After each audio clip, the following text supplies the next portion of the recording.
Hello everybody, it's Julia here from the Highly Sensitive Tarot, and I'm back again with another video response. There's been a few I've wanted to do recently, and I just haven't had the energy, to be honest, to do it. You know, some videos that we do, we can just sit and talk, and other ones need a little bit of thought and a little bit of preparation, and this is one of those. So it's Sunday lunchtime in the UK, and I thought I would have a go. So this is a video response to Marlene Teresa, I believe. I think she started this tag. I first saw this video with Tarot with Ruby on her channel, which I really enjoyed. So I looked up the hashtag and had a brief look at some of the other videos, and quite a while ago, because I think this has been around for 2 or 3 months now, and I've wanted to get to this video and give my take on it, but I'm here today anyway. This is Tarot to the Extreme. So this is 1, 2, 3, 4, 5, 6. This is 7 different categories of extremes of tarot decks, or the polar opposites of tarot decks in your collection. I don't have a huge collection like other people. I think I've got around, what have I got? I must have around about 50 decks now of tarot and oracle decks, but almost without exception they are they're not independent decks. They're mass market decks, so they will probably be familiar to all of you, but I still hope that this video is interesting anyway. I just really wanted to get involved. So let me just finish my tea.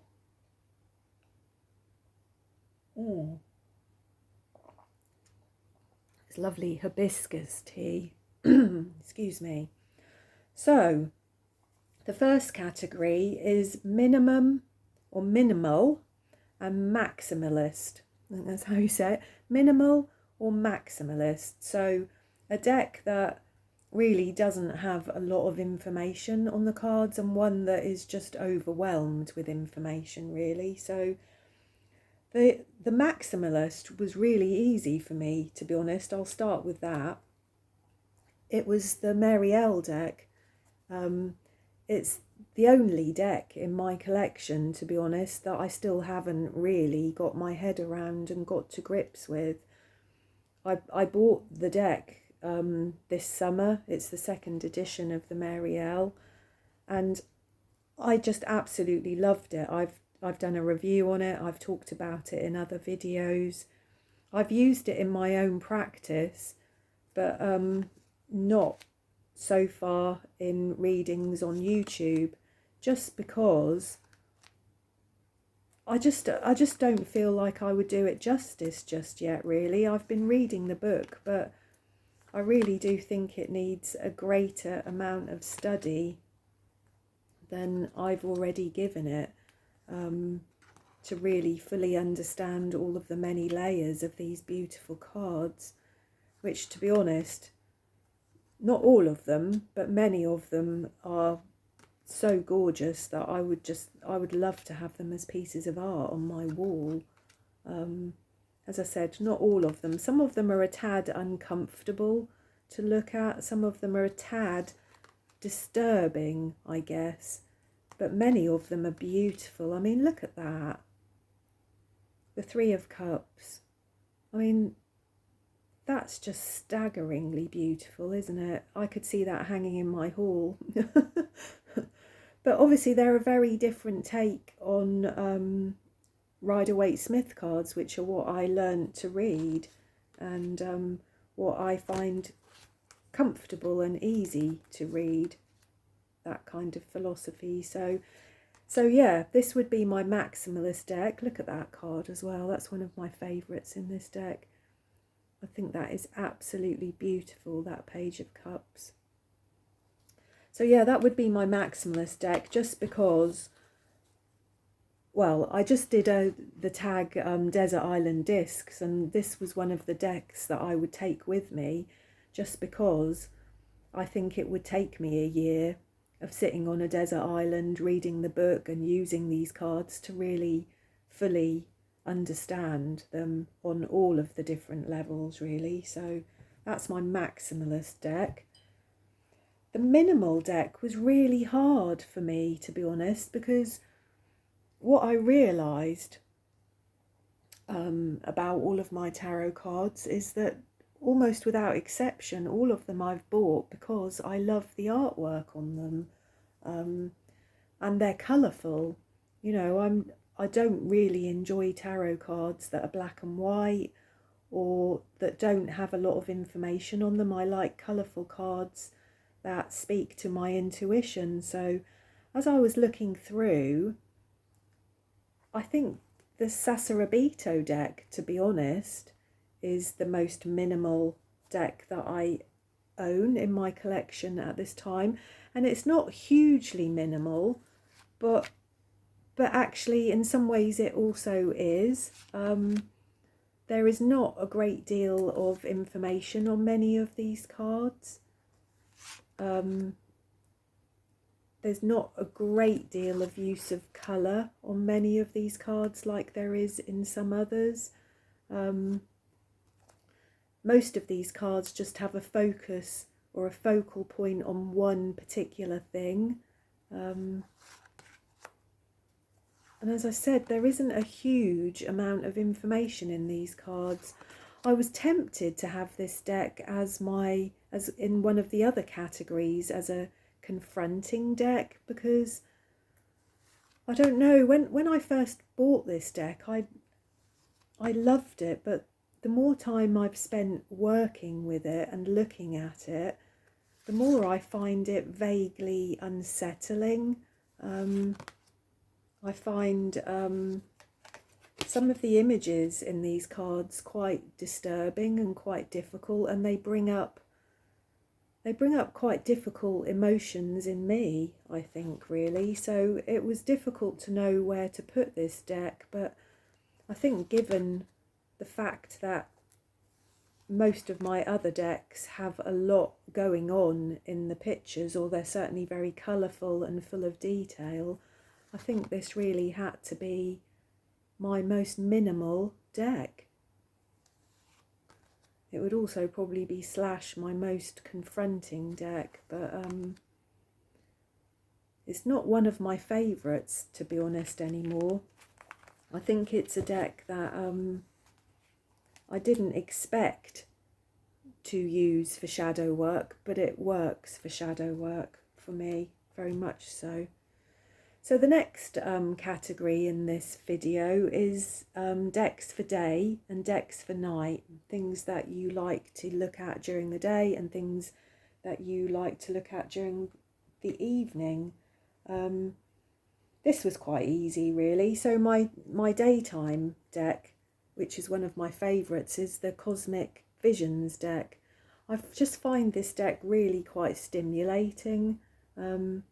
I really enjoy the colours in this deck and the imagery.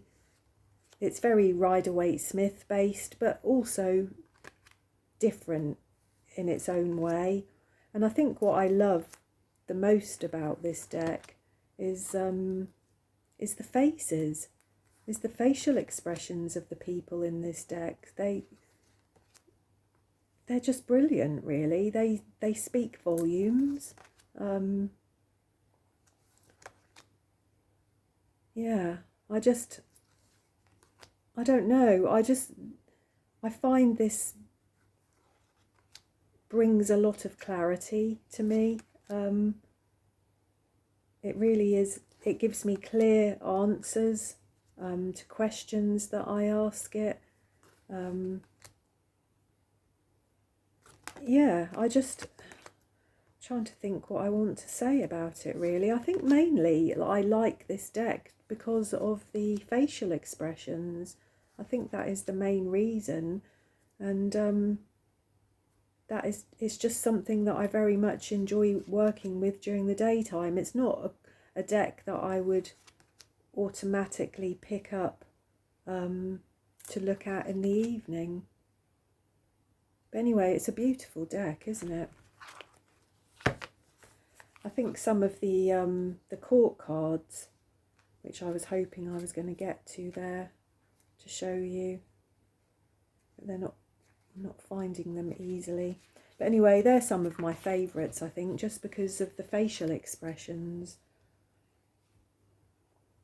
So my evening deck is the Game of Thrones deck, which might not be a choice for everybody, but I wish I used this deck more often, to be honest. I do get it out to look at myself in the evenings, just because I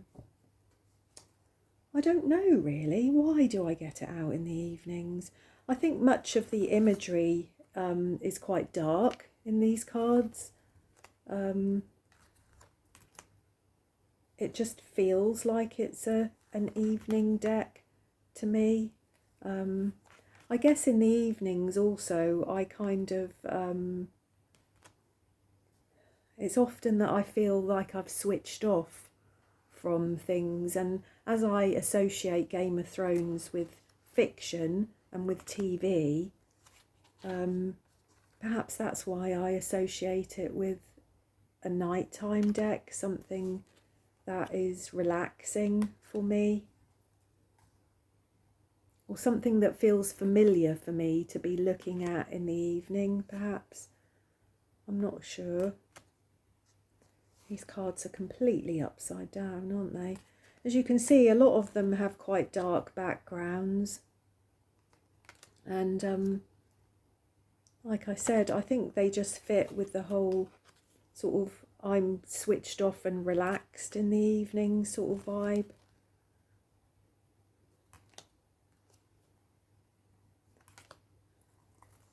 I should really, I haven't used this deck actually in a while. I should really, well, I just love it, to be honest.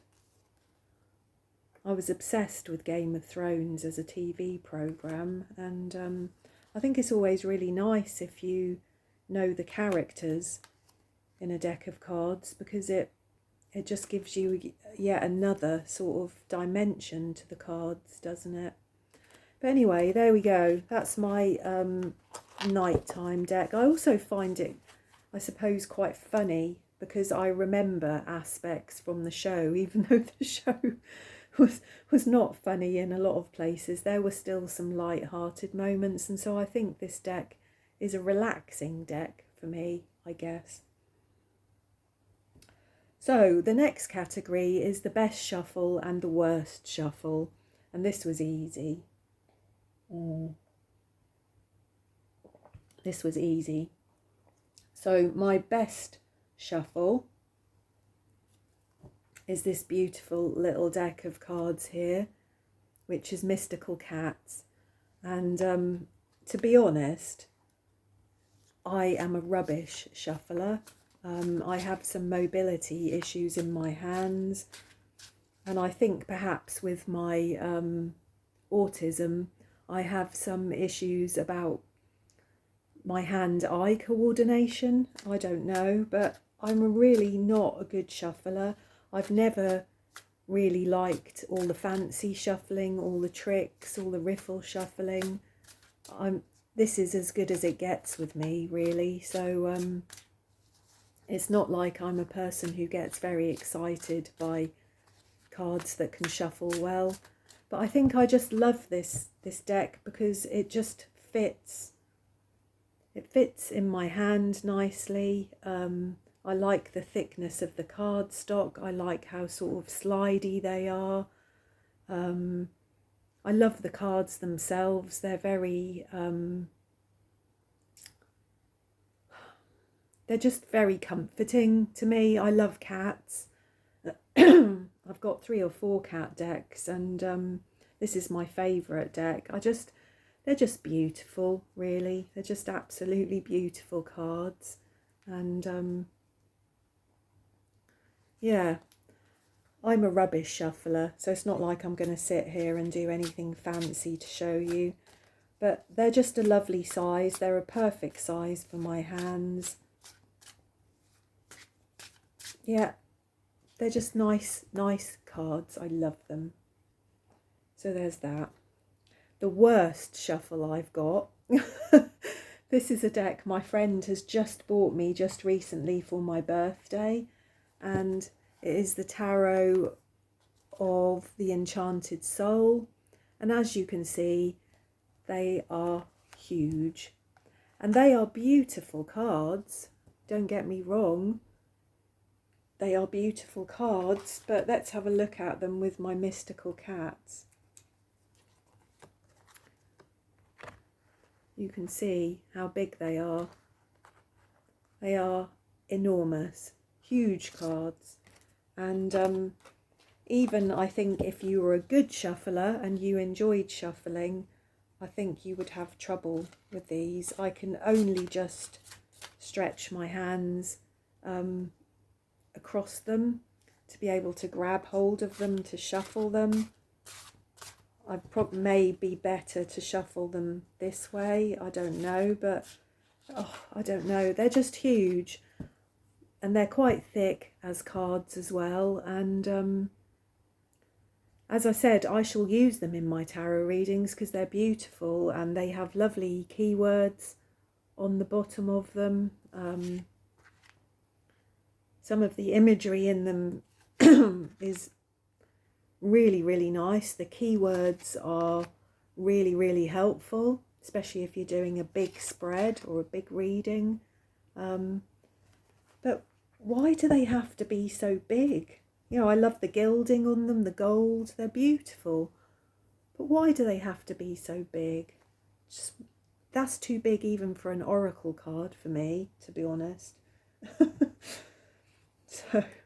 So yeah, the Tarot of the Enchanted Soul, unfortunately, is the worst shuffle. So the next category is the most confronting deck and the most comforting deck. And this was quite difficult because really I did want to use the Sacerdotito as my most confronting deck because I don't know, I find some of the images in there quite brutal, if I'm honest. But what I settled on in the end is the Osho Zen. Not because it's brutal in any way, because it's really not, but because it's written from a Buddhist perspective, this deck here, the Osho Zen, the imagery can be quite different on the cards from what you would expect in a traditional Rider-Waite-Smith based deck. Some of the imagery is quite neutral emotionally, some of it's beautiful, but some of it is really quite confronting, I think, like this one. This is the Three of Swords and this is isolation. And normally we see a heart with swords in it, don't we, that's perhaps bleeding. But here we really see the sort of how that feels. Do you know what I mean? How it feels to be in so much pain, to have so much kind of negativity, or to withhold or repress or suppress your emotional state for so long that you've turned into a block of ice. Trust, silence, ripeness. You know, many of these cards are so thought-provoking, and they bring me back to myself and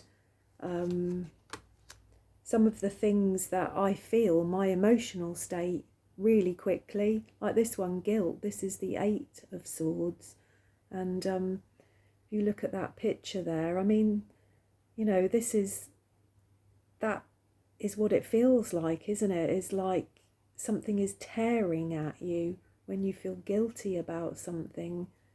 You know, it can be something that can make you feel mad, and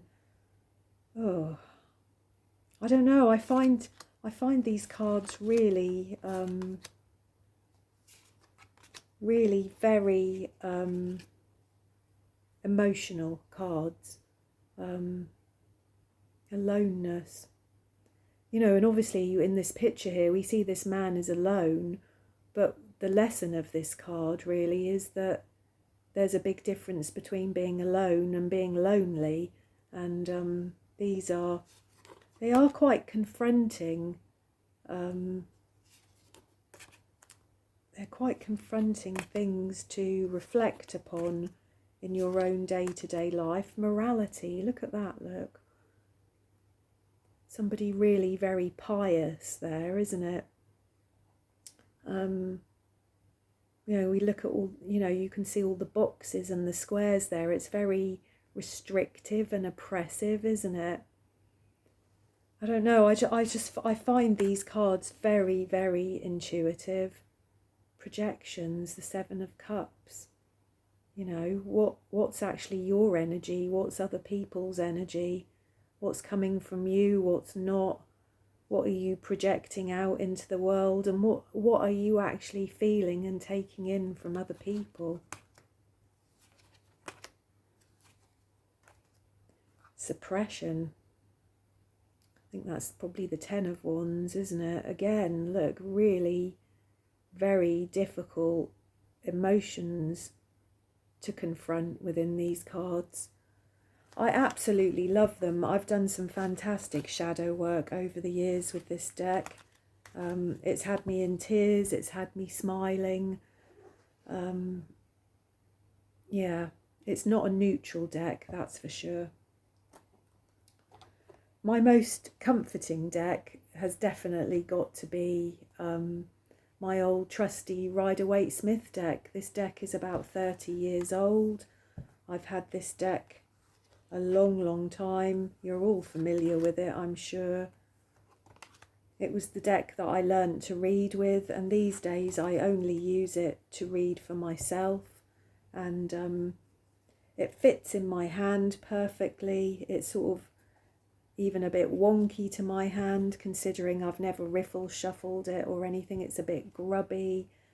It feels like home. It's a really comforting deck. I love it. What else have we got here? Every day and every so often decks. An everyday deck and an every so often deck. So my everyday deck is the Book of Shadows, Volume 2, which I just love. I think that this deck really relates to many of our day-to-day experiences. It's quite a contemporary deck. Many of the images in it are easily sort of recognisable by us, aren't they? You know, this one here, which is the Five of Cups. Instead of a woman sat by the river with her cups knocked over, this is a woman laying on the sofa eating pizza, feeling in exactly the same mood as the woman sat by the river, just despondent, sort of despair, really. I just find these cards really easily accessible on a day-to-day level. Many of the scenes in these cards, not all of them obviously, but many of the scenes in these cards are things that we are living with day to day anyway, so it's easy to put yourself in that image and feel the emotions of these cards. I really do like them very much. I like the use of colours. Yeah, I like this one, the Hanged Man. They're just brilliant cards. The Devil, you know, this is one of my favourite cards of the Devil card, really, just because it doesn't have to be about being enslaved to another person or to the devil himself. This is food, isn't it? This is our addictions, all things nice, all things sweet, the things we all love, the things that we struggle with on a day-to-day basis.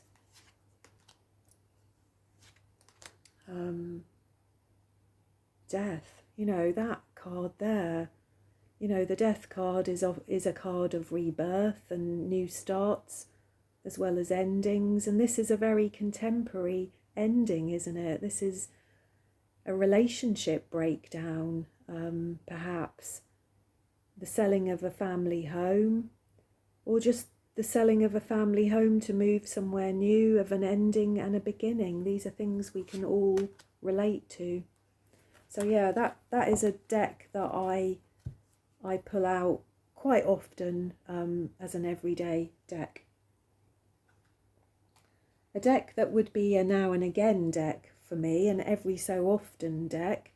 It was bought for me by my friend this summer, and I haven't used it a great deal, but I can see that I will. And it's the Haunted House Tarot, which is really a lovely little deck, to be honest. It sort of tells the story of, I think this lady here is the heroine of the story, and it kind of tells her story, her journey in this haunted house and all the different characters in it. It's got lots of cards of sort of that remind you of old horror films like Hammer House of Horror. You know, this is like The Exorcist, isn't it? But it's easily relatable too, considering it's a theme deck. I really do like it, actually. I love some of the imagery in it.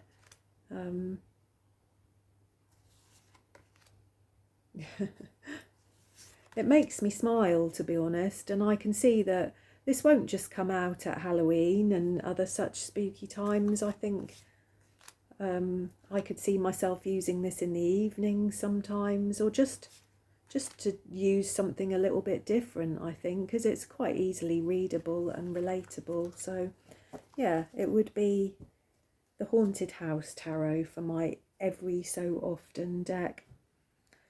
Then the last two categories, we've got overrated and underrated, and a light work deck and a shadow work deck. So my overrated deck, I'm afraid to say, is this one, which is a beautiful, beautiful deck. I bought it last year after seeing some reviews online, and it's stunning. It's beautiful. I didn't buy the big book that comes with it. There's just a little book that comes with it that tells you a little bit about the stories that you're looking at in these cards. And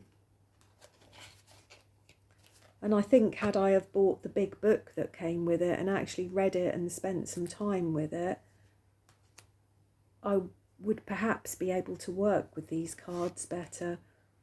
But as it is, other than doing a couple of readings for myself, I've not really used these cards, just because if I did use them, I would have to just be going on my Rider-Waite-Smith knowledge and my intuition of the cards. But I think this is another deck that has layers. These are based on fairy stories and fables and yeah, all kinds of stories, like The Little Mermaid is the Fool. The Magician, I think that's Cinderella, perhaps, or the Fairy Queen. I'm not sure. The Emperor is probably King Arthur. You know, some of these cards, I recognise the characters. These are tales from all around the world. Like this is a Japanese one, and I have no clue what that story is. Strength, I have no clue what that is. Or the Wheel of Fortune, that's a kind of African story or fable or myth of some kind. And I don't have a clue what these stories are. So this is Rapunzel, I would guess. And I think if you know the story behind it, you're going to read so much more into the card, aren't you? But they are beautiful, beautiful cards. I mean, look at that for the Hermit with the white stag there. I think that's a sort of druid feel they're beautiful. Some of them I would love to have as works of art on my wall, but as a tarot deck, without studying the book and learning the myths and legends and stories, it's a bit overrated, I think, really, I have to say. I'm sad to say. My underrated deck, and I don't see many people using this deck, it's one of the earlier decks that I bought. I've had it a few years, and it's the Anna Kay tarot deck. I love this deck, really. I think it was produced as a sort of a deck that's sort of non-religious. There's not a lot of religious symbology in these cards. They focus very much on emotional states and characters, the people in the stories. And I think that's what I like them for. They're easy to read. They're beautifully colourful. I mean, look at that for the Chariot. That's gorgeous. But I think what I love most about these cards, other than the colours, is the emotional feel of them. You know, you can feel intuitively, very quickly, what's going on in these cards. The faces of the characters in them are full of emotion. This is a deck that you could just pick up and read without a great deal of knowledge of tarot, I think, to be honest. Look at that, look, the Three of Swords. Blimey. And then the Nine of Cups, look, the emotional states in these cards are just fantastic. This is a really easy, nice feeling deck, kind of a neutral deck for me, I suppose. This is a deck I would probably pick up and use for certain questions. This is not a shadow work deck. It's kind of an everyday deck also, I guess, but I just felt it's probably an underrated deck because you don't see many people using it, or at least I haven't done. I may be wrong. And I probably don't use it as much as I would like to or ought to. So the last category here is a deck that is for light work and a deck that is for shadow work. And this was really easy for me out of my collection. The deck for light work has definitely got to be the Lightseers deck. You know, that's a no-brainer, isn't it? These cards are beautifully light, on the whole. They have a lovely energy about them, a lovely quality to them. You can feel the energy at play in these cards. I mean, some of the cards are quite difficult, aren't they? You know, to look at the imagery of them. You can, again, with the Three of Swords here, you can really feel the pain of that card. But I think on the whole, these are definitely light. I mean, look at that, look, the Three of Cups, that's beautiful, isn't it? Just have such a lovely energy about them, these cards. All of the characters in them are beautiful. The colours are beautiful. You can kind of see the magic, I think, in these cards, can't you? So that's a lovely deck. And then my last deck of this video is the deck for shadow work, and I think this has got to be my Dark Wood Tarot, which is another deck I haven't got to grips with quite as much as I would like to. I still find myself reading from the book when I look at this deck, partly just because the book is fantastic, actually, and has some really good insights into shadow work in it, but I mean, it's the Dark Wood Tarot. It's the story of the Shadow Witch, and her journey through this forest and all the different characters that she meets, and the evolution of her, I guess, her progress through these cards. She meets vampires and demons and all sorts of creatures along her way, and as I said, it might be a tricky deck to read if you didn't know tarot well, just because it's not based specifically on Rider-Waite-Smith or anything like that. In some of the cards, there's not a great deal of information.